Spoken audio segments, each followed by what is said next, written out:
Royal shock, how Meghan Markle and Harry could be ousted from slimmed-down monarchy. Meghan Markle and Prince Harry are currently in Canada enjoying a 6-week break from the royal bubble. One royal commentator has claimed the couple could lose their official roles in future if Prince Charles opts for a minimal monarchy when he becomes king. Meghan Markle, 38, and Prince Harry, 35, are enjoying a low-key end to a very busy year as they take a break with baby Archie in Canada. In autumn the couple seemed to cast doubt over their future as official royals when they opened up about struggling in the spotlight during their trip to southern Africa.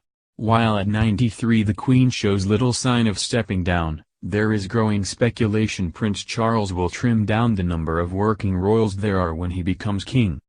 Meghan and Harry are expected to return to the UK in the new year following a restorative break. The couple launched their own charitable foundation Sussex Royal last year, and how they proceed with it will be a key indicator as to their future within the royal family, one royal expert has claimed. Richard Fitzwilliams told Express.co.uk, "What appears more likely than a slimmed-down monarchy is a smaller inner core limited to the line of succession including, in time, William and Kate's family.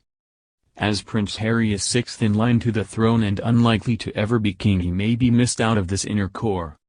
Mr. Fitzwilliams added, "Much will depend on what direction the Sussexes go with their new foundation." They made it clear they were stressed and felt pressurized with royal life in the documentary which followed their trip to southern Africa.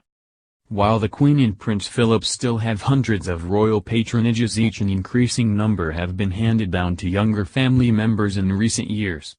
Prince Andrew's shock withdrawal from royal life in November has created a vacuum with dozens of charities left without royal patronages. Mr. Fitzwilliams claims this has put added pressure on younger royals to take on more responsibilities. He said, "With the retirement of the Duke of Edinburgh in 2017 and Andrew stepping down from royal duties and bound to lose most if not all his patronages, the spotlight will be on the Cambridges and Sussexes to increase their workload." Every year since 1979 Times reader Tim O'Donovan has compiled a list of Britain's hardest working royals based on how many engagements they each carry out. This year it was found to be Prince Charles who conducted an impressive 521 of the royal family's total 3,567 engagements. Mr. Fitzwilliams claims the sheer volume of engagements may be impossible to maintain in future and that younger royals may opt for a less is more approach. He said, "Numbers are not related to commitment, however, the younger royals tend to be choosing fewer, but doing more for those they choose." It follows from this however that calls for a slimmed-down royal family must take into account that the royals would invariably do less than the 3,500 engagements annually currently carried out for 3,000 institutions, organizations etc. to which they are attached.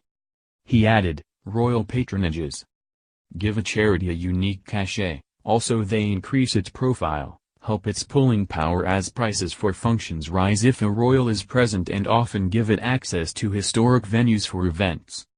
Mr. Fitzwilliams called the Queen as phenomenal for still managing the number of engagements she does. He said, "The Queen, who is 94 in April, has carried out nearly 300 engagements which is truly phenomenal. The benefit we have from having a royal family which has the profile ours has and which has the pulling power to help charities that they are attached to is indeed, to quote from scripture, far beyond rubies." The Sussexes are expected to travel back to Britain in January. Royal Family 2020, the huge difference Prince Harry will make to the world next year. Prince Harry has a very different new year in store for him compared to the tumultuous year of 2019. Claims royal astrologer Debbie Frank. Ms. Frank described the coming fortunes of the Duke of Sussex in his horoscope.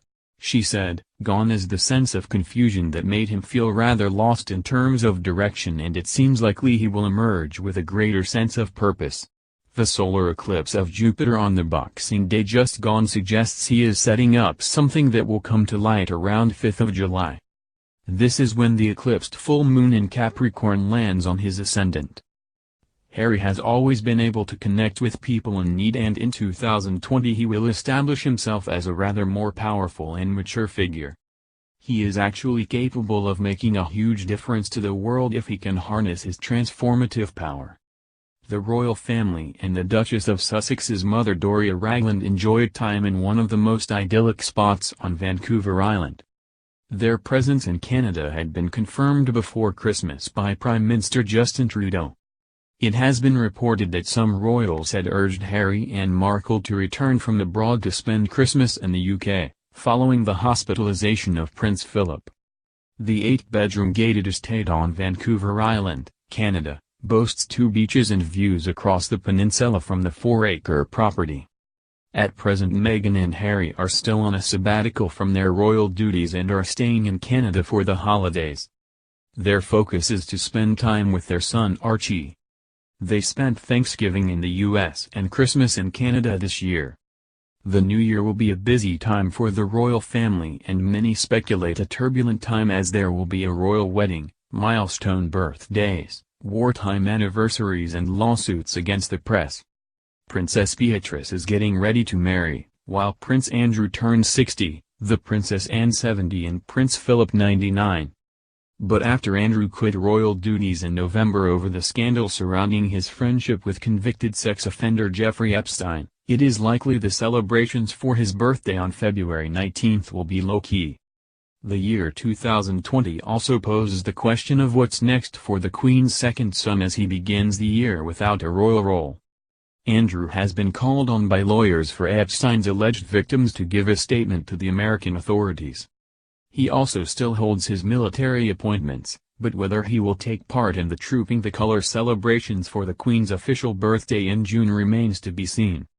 His older sister Princess Anne reaches her 70th birthday on August 15, with the Queen likely to stage a party, perhaps at Balmoral Castle in Royalside in Scotland where the royals retreat each summer. The monarch, the nation's longest-serving sovereign, will have reigned on the throne for 25,000 days on Saturday, July 18, 2020. The Queen was just 25 years old when she became monarch on February 6, 1952. She became monarch on the death of her beloved father George VI.